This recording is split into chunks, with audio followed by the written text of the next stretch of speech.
Oui, bonjour. Donc, on va voir aujourd'hui, dans le cadre du cycle gradué de 6e année du module de psychologie médicale, on va voir le développement de l'enfant, interaction et réaction. Alors, cette conférence, elle va comporter deux parties. Une première partie où on va revoir le développement général de l'enfant. Ça va être probablement une révision pour certains d'entre vous.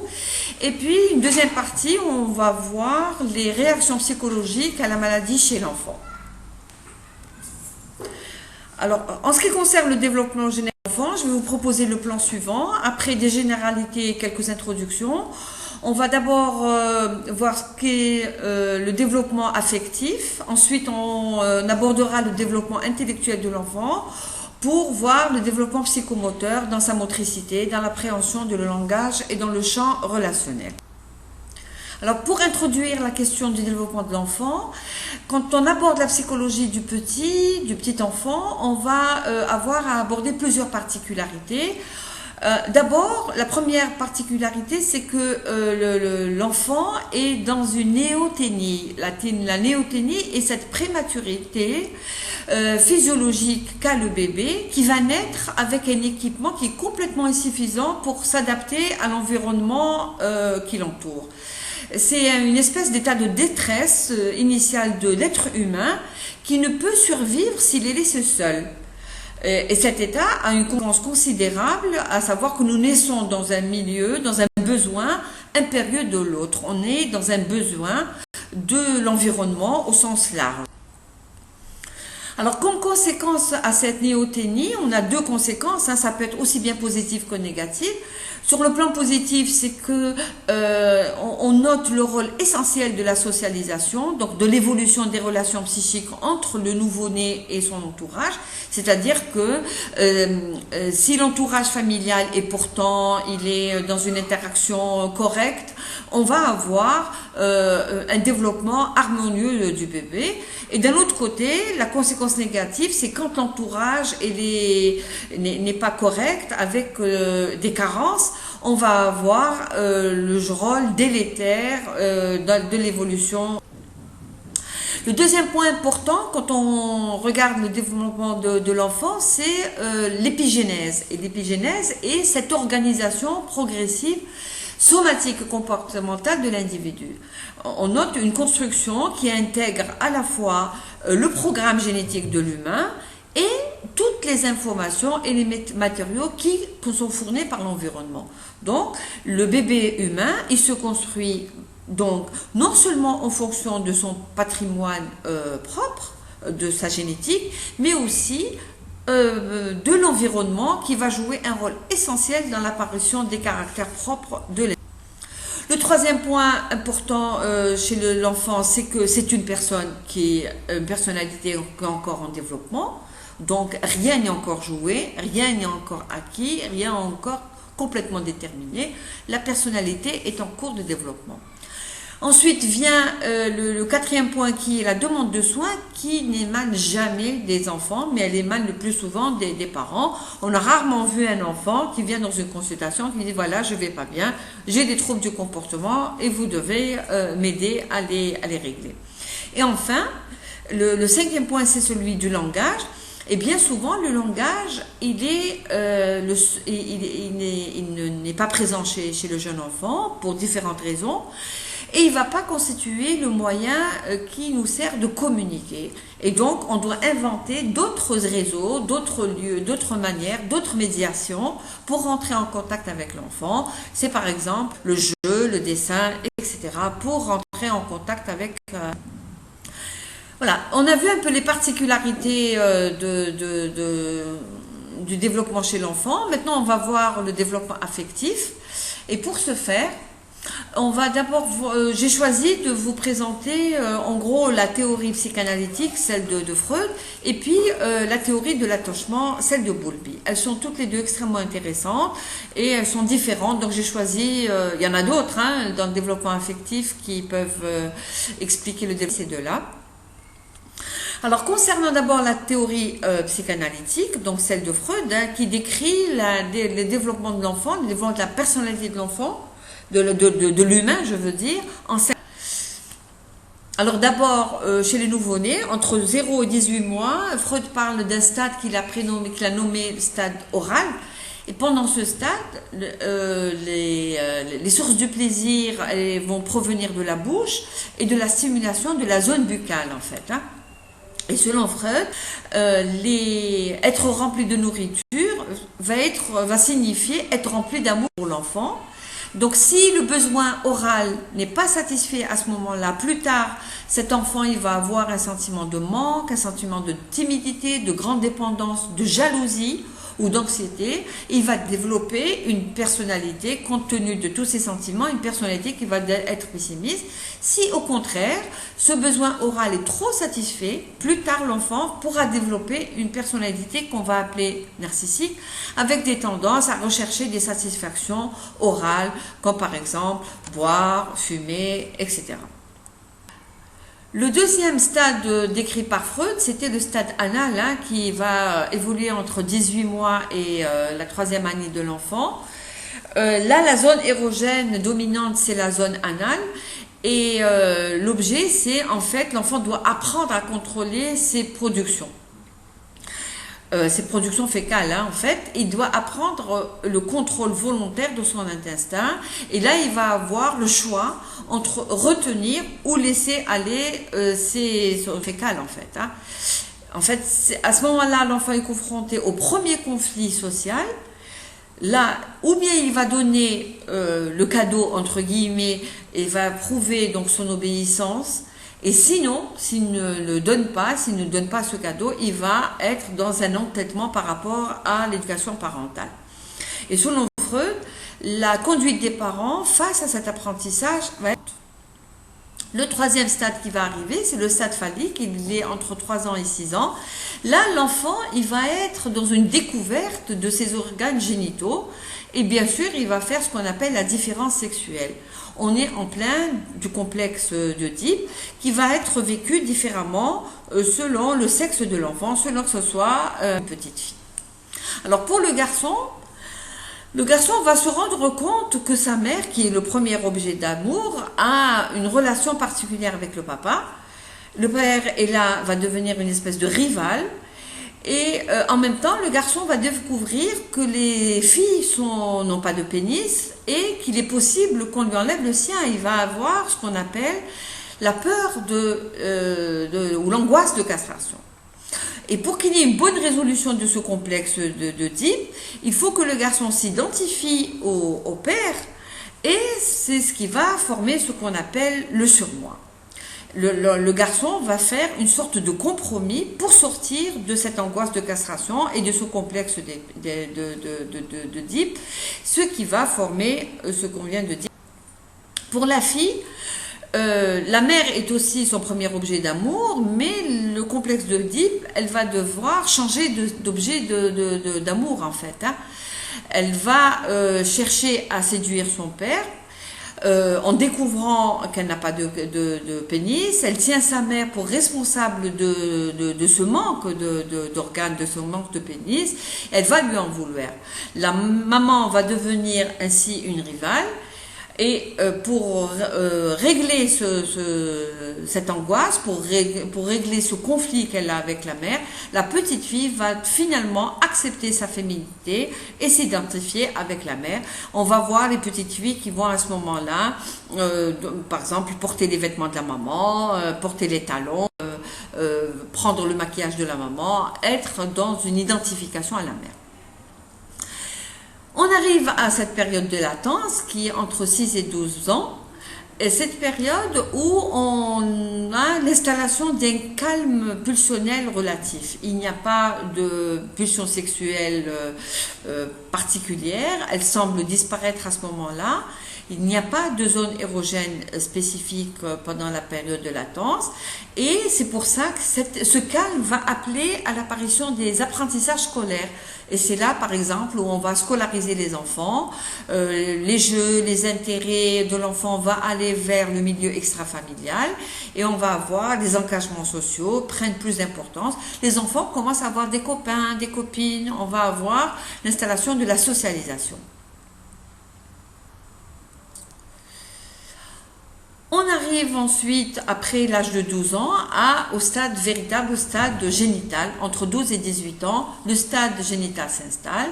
Là, les changements biologiques voulus par la puberté, par l'adolescence vont se produire et vont entraîner une réactivation de la zone génitale comme lieu de plaisir. C'est le stade où va se développer l'amour tourné vers autrui, parce qu'avant cela, la sexualité était plus auto-érotique. L'individu se satisfaisant de son propre corps. Là, l'instinct sexuel, il va tendre à trouver satisfaction auprès d'une personne aimée, et ça va être, on va rentrer dans qui va rentrer dans le service de la reproduction. On va avoir accès à la véritable sexualité génitale. Voilà, on vient de voir brièvement, on a survolé la théorie psychanalytique et le développement affectif selon la théorie freudienne. Je vous propose maintenant d'aborder la théorie de l'attachement par un grand monsieur qui s'appelle John Bowlby. Alors, John Bowlby a défini la théorie de l'attachement par une théorie du besoin social primaire. Là, l'enfant, il va naître avec ce besoin de contact. L'attachement s'établissement parce que la mère ou un substitut maternel a satisfait ce besoin de contact social. Donc l'attachement, selon Bowlby, est ainsi d'abord un lien qui est basé sur le besoin de sécurité et de protection. Les nourrissons vont s'attacher ainsi instinctivement à ceux qui vont les soigner. Donc il y a une grande force chez les bébés qui vont maintenir proche la figure d'attachement, ceci par leur sourire, par leurs pleurs, par les vocalisations, par l'agrippement du bébé. Donc les origines de cet attachement, ils viennent des expériences, de grandes expériences qui ont été tenues par un monsieur qui s'appelle Harlow, qui a beaucoup étudié les singes rhésus. Et Harlow a montré deux phénomènes qui sont très intéressants. Il y a eu des expériences où on a mis des bébés rhésus, des bébés singes donc, en contact avec une mère en peluche et une mère en fil de fer. Mais cette mère en fil de fer, elle avait une possibilité de procurer du lait. Donc elle était pourvue d'une possibilité d'allaitement. Et les petits singes, ils ont choisi d'être auprès de la mère en peluche, ça a témoigné ainsi leur intérêt pour la douceur du contact plutôt que le besoin nourricier, plutôt l'allaitement. D'autre part, il a été aussi montré que dès le moindre danger, les petits singes vont s'agripper à leur mère, et dès qu'ils ont été isolés très jeunes, dès qu'on les isole de leur maman, ils peuvent présenter d'importantes lacunes dans leur développement social. Ces lacunes sont d'autant plus importantes que la séparation aura été longue. Donc ces expériences de Harlow ont donné la possibilité et d'autres expériences qui ont suivi ont donné la possibilité à Bowlby de décrire chez l'être humain 4 sortes d'attachements. Donc on voit chez les enfants un attachement, le plus souvent l'attachement insécure. Il a décrit cet attachement insécure comme étant le fait que l'enfant qui a confiance dans le fait que son parent sera disponible, qui pourra lui répondre et qui pourra l'aider dans le cas où il sera confronté à des situations dangereuses. Là, l'enfant, il est dans un attachement sécure. Et il a décrit 3 autres attachements qui sont pathologiques. Donc il y a l'attachement angoissé ambivalent, l'attachement angoissé évitant et l'attachement angoissé désorganisé ou désorienté. Pour l'attachement angoissé ambivalent, là le bébé, il n'est pas certain que son parent sera disponible et qu'il lui réponde ou l'aidera s'il fait appel à lui. Dans l'attachement angoissé évitant, là le bébé n'a aucune confiance dans le fait que s'il cherche des soins, il lui sera répondu de manière efficace. Donc là, le bébé, dans cet attachement, il s'attend au contraire à être plutôt repoussé par sa figure d'attachement. Enfin, le troisième attachement pathologique, on va dire ça comme ça, qui est angoissé, désorganisé ou désorienté, là, le comportement du nourrisson va se figer par moment en présence de sa figure d'attachement. Le bébé va s'agripper aux parents avec ses bras tout en s'éloignant avec le reste de son corps. Ça témoigne des enfants qui sont victimes de mauvais traitements ou tout au moins de négligences graves. Donc là, je viens de terminer le développement affectif et je vous propose maintenant d'aborder le développement intellectuel ou cognitif de l'enfant. Et pour ne pas être lourd et ne pas prendre trop de temps, le développement, je vous ai proposé un tableau qui va... où on trouve un peu tous les stades de développement cognitif selon Piaget. C'est un grand résumé des stades de développement intellectuel selon Piaget. Et vous voyez qu'il y a des classes d'âge, donc de la naissance à presque dans les 2 premières années.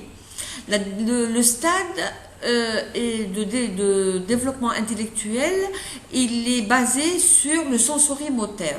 Pourquoi? Parce que les contacts de l'enfant avec le monde qui l'entoure se font par l'intermédiaire des sens et des sens et des actions qui entourent les enfants, c'est-à-dire regarder, toucher, porter à la bouche, saisir. Et les étapes majeures que l'enfant va acquérir à ce moment-là, c'est par exemple l'angoisse de l'étranger et la permanence des objets. Entre 2 et 6-7 ans, l'intelligence de l'enfant, elle se base sur ce qu'on appelle le stade préopératoire, où les représentations des choses avec des mots ou des images, elle est pleine. Là, ici, l'enfant, c'est-à-dire, il est à un stade où il va pouvoir reconnaître que chaque chose a un mot, a un nom. Les images, les objets autour de l'enfant vont avoir, l'enfant sait qu'à chaque mot correspond un objet. Il va utiliser son intuition, ou plutôt son raisonnement logique, pour être dans le monde. Et là, il va faire appel à sa capacité de faire semblant, à l'égocentrisme, et on va avoir le développement du langage qui va être le langage va se développer d'une manière importante. Entre 7 et 11 ans, on va avoir, l'intelligence va faire appel à ce qu'on appelle les opérations concrètes. Ici, la pensée, elle est logique à propos des événements qui sont concrets. La compréhension d'analogies concrètes est possible et on va avoir une capacité à exécuter toutes les opérations arithmétiques. L'enfant, il est dans une étape particulière où il va avoir la conservation des quantités, c'est-à-dire si on a un enfant, on va lui poser un liquide, par exemple un verre d'eau qu'on va déverser dans 2 récipients de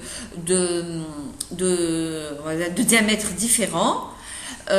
Et si on lui demande où est-ce qu'il y en a le plus, il va dire c'est la même quantité. Ça, la conservation des quantités, l'enfant n'a pas cet accès-là dans les stades antérieurs.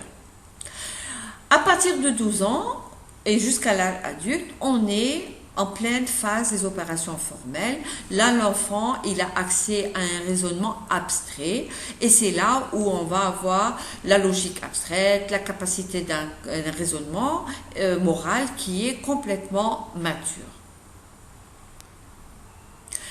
Je vous propose aussi un autre tableau pour ce qui est du développement psychomoteur. Je pense que c'est des choses que vous avez acquises pendant les stages de pédiatrie, mais on va les reprendre un peu ici, essentiellement avec les étapes clés.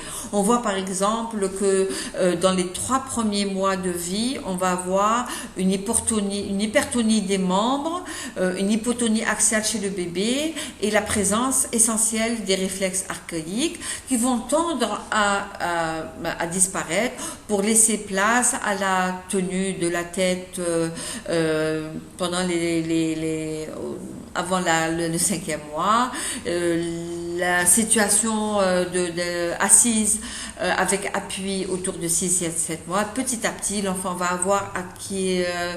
avoir l'acquisition de la marche à 18 mois pour arriver à 4-5 ans avec une marche sur les talons. Il peut sauter, grimper des escaliers, etc.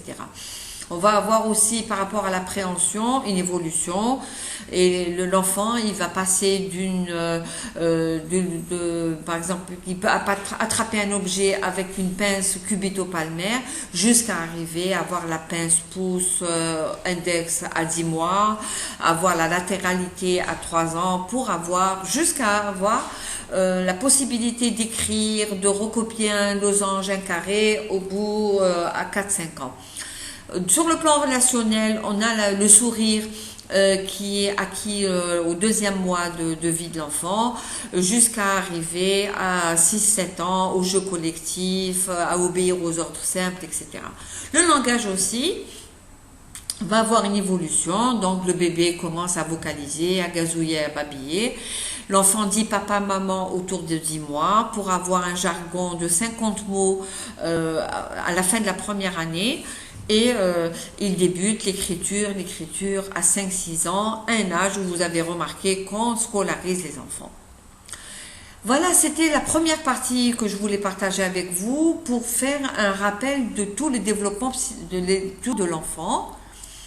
Et on va maintenant aller vers la réaction psychologique à la maladie chez l'enfant. Donc c'était nécessaire de vous présenter le développement de l'enfant, comme ça vous allez pouvoir comprendre ses réactions quand il est malade, quand il est face à une maladie chronique. Là aussi, je vais vous proposer le plan suivant. Donc après une introduction, je vais vous présenter, on va d'abord parler des réactions parentales face à une maladie d'un enfant, la réaction de la fratrie de l'enfant, pour aboutir à la fin à la réaction de l'enfant lui-même face à la maladie avant. Donc en guise d'introduction, la maladie d'un enfant, elle représente bien sûr un traumatisme aussi bien pour lui que pour ses parents. Ce traumatisme, il va intervenir à plusieurs niveaux. D'abord, un niveau primaire, direct, et on a là la crainte de la mort, la crainte de la douleur due par la maladie, la peur de l'handicap que peut laisser cette maladie. Et puis aussi un autre niveau, c'est un traumatisme secondaire qui va intervenir dans l'après-coup. Il va dépendre d'abord de l'histoire de la famille, de la notion de la présence de la famille, dans la famille d'un deuil, de maladies, d'autres personnes, ce qui va induire des réviviscences des traumatismes primaires. La maladie de l'enfant a aussi une autre particularité, c'est qu'elle touche un être qui est en plein développement. Et on vient de le voir dans les développements de l'enfant. Si par exemple elle va intervenir devant des périodes charnières, des périodes clés du développement de l'enfant, eh bien elle va perturber ce développement. La maladie de l'enfant, elle va avoir un impact sur la qualité de ses interactions avec les interactions avec ses parents, avec son entourage. Parce qu'on n'élève pas de la même manière un enfant qui est en bonne santé et un enfant qui a une maladie, surtout c'est une maladie chronique. Dans la relation médecin-malade, les parents ont une place prépondérante. Plus l'enfant est jeune et plus cette place va être extrêmement importante. Donc, on va d'abord aborder les réactions parentales face à une maladie de leur enfant. Il y a 4 sortes de réactions. D'abord, les parents peuvent réagir d'abord par de l'angoisse. Et l'angoisse parentale, elle aboutit souvent à une permissivité excessive. Donc les parents, ils vont craindre que l'enfant, s'il est contrarié, cela va aggraver sa maladie. Et donc, qu'est-ce qu'ils vont faire? Eh bien, ils vont lui permettre un peu de faire tout ce qu'il veut. Ça va à la mise en place de troubles de l'édification des limites, donc les limites que l'enfant a vraiment besoin pour grandir. Et ben les parents qui vont être angoissés, ils vont avoir des soucis pour justement édifier ces limites, avec parfois des mises en danger importantes. Un enfant qui n'a pas de limite, un enfant qui va pouvoir se mettre en danger. Parfois, l'enfant est à cause de cette de cette angoisse des parents et cette grande permissivité, il va s'enfermer dans une dépendance à l'égard de ses parents, c'est-à-dire il va être extrêmement dépendre d'eux pour tous les actes de la vie, et ce qui va induire une espèce de dépendance et une espèce d'handicap qui va se surajouter à l'handicap dû à la maladie. Alors, à côté de l'angoisse, les parents peuvent réagir par de la dépression. Et là, on remarque souvent la dépression maternelle, mais on oublie aussi la dépression paternelle. Et c'est pour ce faire, il faut aussi demander à rencontrer les papas parce que ils peuvent aussi se déprimer parce que leur enfant porte une maladie grave ou une maladie handicapante. La dépression parentale, elle comporte deux risques principaux. D'abord, un épisode dépressif des parents qu'il faut vraiment diagnostiquer et traiter. Et puis, certains parents vont être à cause de cette dépression, ils vont être dans une demande trop importante vis-à-vis de leur enfant. Quelque part, ils vont demander à l'enfant de les réparer. Ils vont demander à l'enfant d'être réparé par lui. Ils lui demandent d'être un malade parfait. Et l'enfant peut-être alors se construire en fossé. Ça veut dire qu'il ne va pas vivre sa maladie d'une manière ordinaire. Il va toujours essayer d'être ce malade parfait que ses parents attendent. Les parents peuvent réagir par beaucoup de culpabilité, surtout quand l'enfant porte une maladie génétique dont ils sont plus ou moins, ils se sentent responsables, quand l'enfant a un trouble parce qu'il a un accident qui a été provoqué par un parent, ou bien parce que l'intoxication d'un parent a provoqué la maladie chez l'enfant. C'est le cas de l'hypotrophie d'un fœtus lié à un tabagisme chez la maman par exemple. Mais il faut savoir que les cas où même dans le cas où la responsabilité n'est pas du tout engagée dans la réalité, la plupart des parents vont ressentir une grande culpabilité. C'est-à-dire les parents, même s'ils ne sont pas responsables de la maladie de l'enfant, ils vont quand même se sentir culpabilisés par rapport à la maladie qu'il a. Enfin, les parents peuvent réagir par de l'agressivité. Donc ces parents peuvent développer une agressivité vis-à-vis de leur enfant de façon plus ou moins inconsciente. Et l'agressivité des parents, elle est parfois directement exprimée ou là masquée. Elle peut être plutôt masquée parce que par les interdictions de sortir, par des interdictions de laisser l'enfant participer par exemple à une colonie de vacances. L'expression de cette agressivité, elle peut être directe aussi. Certains enfants malades peuvent être maltraités. Et l'agressivité peut aussi s'exprimer envers nous, soignants. L'agressivité n'est pas exprimée envers l'enfant, mais elle peut être exprimée envers les soignants. Et on a vu par exemple certaines familles agresser le corps médical pendant cette pandémie du coronavirus. À côté de la réaction des parents, on peut aussi voir des réactions par rapport à la fratrie. Et la fratrie est souvent oubliée parce que on la considère pas ou on l'oublie souvent dans les prises en charge. Mais il faut savoir que les parents ont souvent tendance à en demander davantage aux frères et sœurs d'un enfant malade. Ils lui demandent toujours de protéger leur petit frère ou leur petite sœur malade, ne pas être agressif avec lui, lui céder les jouets et éliminer toute rivalité fraternelle.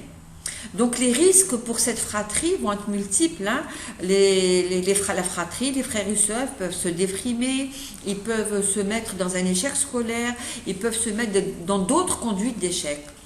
Donc tout médecin doit s'intéresser aux réactions de la fratrie et proposer un soutien si nécessaire. Il faut à chaque fois demander quel rang dans la fratrie l'enfant, dans quel rang de la fratrie se trouve l'enfant et comment ses frères et sœurs vivent la maladie de leur frère et quelles répercussions ils en ont.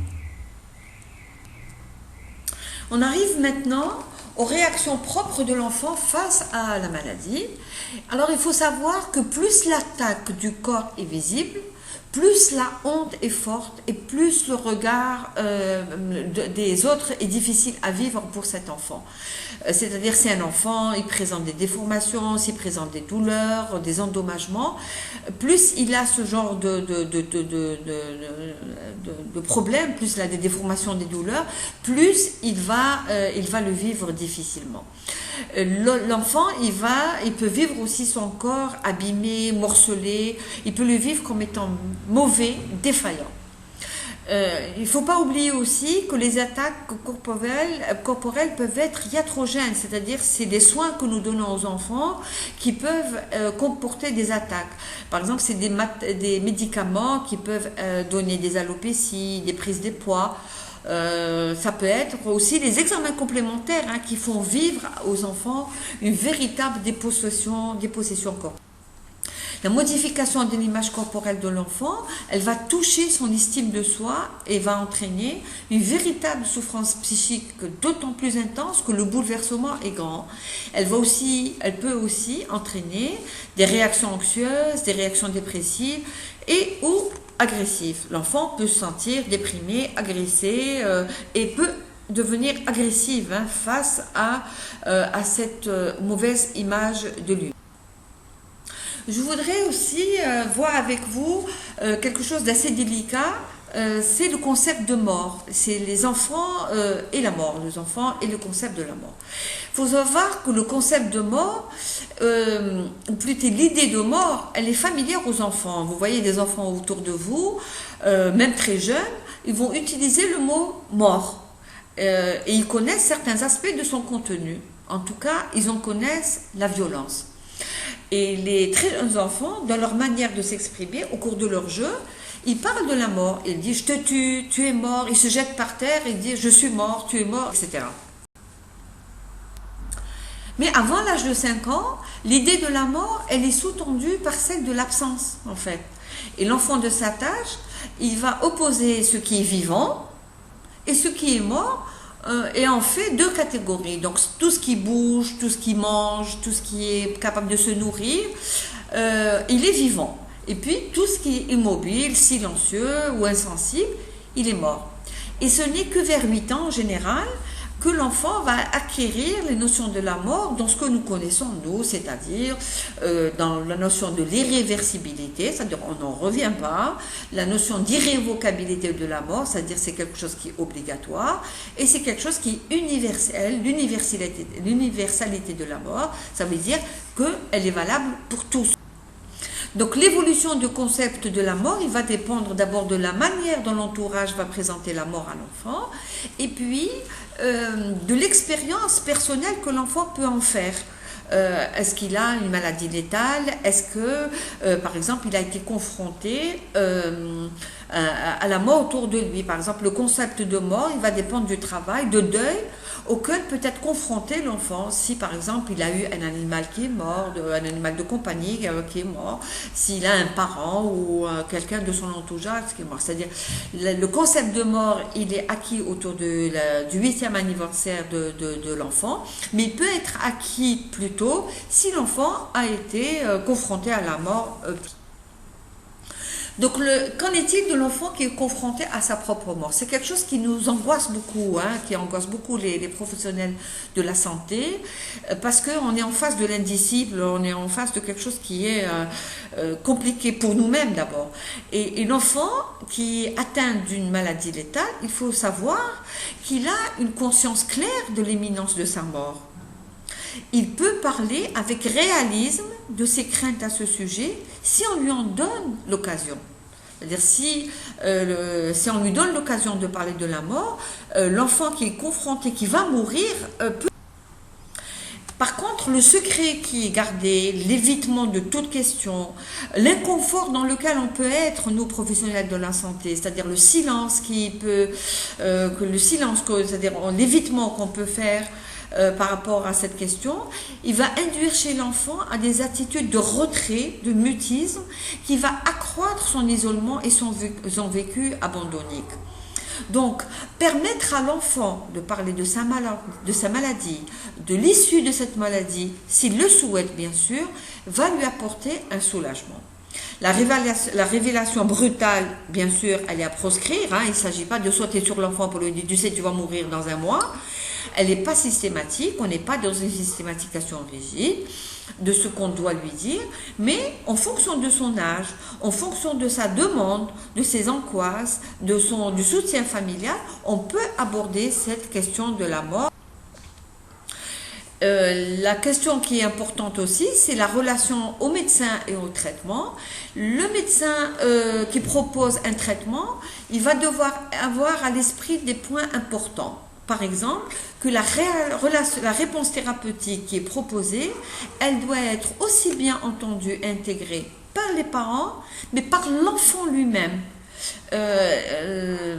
Bon, on ne va pas parler de l'enfant très jeune qui a moins de 3 ans, mais autour des 4-5 ans, à partir de 5 ans, 6 ans, on doit expliquer à l'enfant qu'il a un traitement à prendre, que ce traitement est important et que la compliance, elle est absolument importante pour qu'il puisse guérir et pour qu'il puisse aller mieux.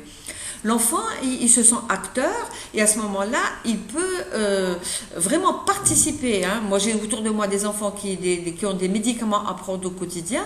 C'est une fois qu'ils ont bien compris l'importance de l'observance et de la compliance thérapeutique, et ben c'est eux-mêmes qui rappellent aux parents la prise de traitement. Savoir reconnaître aussi les émotions du petit patient et de sa famille pour mieux expliquer et parfois même différer un traitement le temps que celui-ci soit véritablement accepté. C'est-à-dire si on doit être dans une éducation thérapeutique avec la famille, eh ben, ça vaut le coup d'attendre quelque temps pour expliquer, pour que les parents et l'enfant ont bien accepté le traitement, et on attend un moment pour que tout le monde accepte pour la mise en route du traitement. C'est pas grave si on attend un peu pour que tout soit correct du traitement. Ensuite, on a la cohérence entre les différents professionnels ou équipes qui interviennent autour de l'enfant. On voit autour de nous, par exemple, des discours contradictoires entre l'équipe infirmière, l'équipe médicale, un médecin à un autre, un infirmier à un autre. On doit vraiment être cohérent entre nous pour porter le même langage aux parents et à l'enfant, pour éviter justement ce shopping médical. Parce que si les parents entendent des choses différentes, parmi l'équipe médicale et paramédicale, eh ben, ils vont dire on va demander un deuxième avis, un troisième avis, et on va aller vers du papillonnage comme ça médical, et qui n'est pas dans l'intérêt ni de la famille, et encore moins celle de l'enfant. Pour l'enfant, le plus difficile est sans doute l'image qu'il vit de son propre corps malade, attaqué par les médicaments. Donc, on doit travailler avec l'enfant cette image pour qu'il puisse mieux vivre la maladie. Pour conclure, j'ai envie de vous dire que la maladie de l'enfant, elle va entraîner un vécu chez ses parents. Elle entraîne un vécu de ses parents qui leur est propre, hein, qui va être influencé par leur propre histoire personnelle et leur propre histoire familiale. Il faut vraiment être attentif à des situations où l'enfant qui va tester les limites de la famille et il va devenir un tyran domestique parce qu'il est malade, il va vraiment tyranniser toute sa famille. Il faut aussi ne pas laisser... il faut aussi faire attention aux enfants qui vont essayer d'être des malades parfaits pour que leurs parents s'angoissent moins. Vont être indispensables une bonne collaboration entre le pédiatre, le médecin généraliste et l'équipe de pédopsychiatrie si nécessaire. Et une chose est complètement fondamentale, c'est que le personnel soignant doit absolument être formé pour faire parler les enfants, mais surtout de les écouter. Voilà, et je vous remercie de votre attention.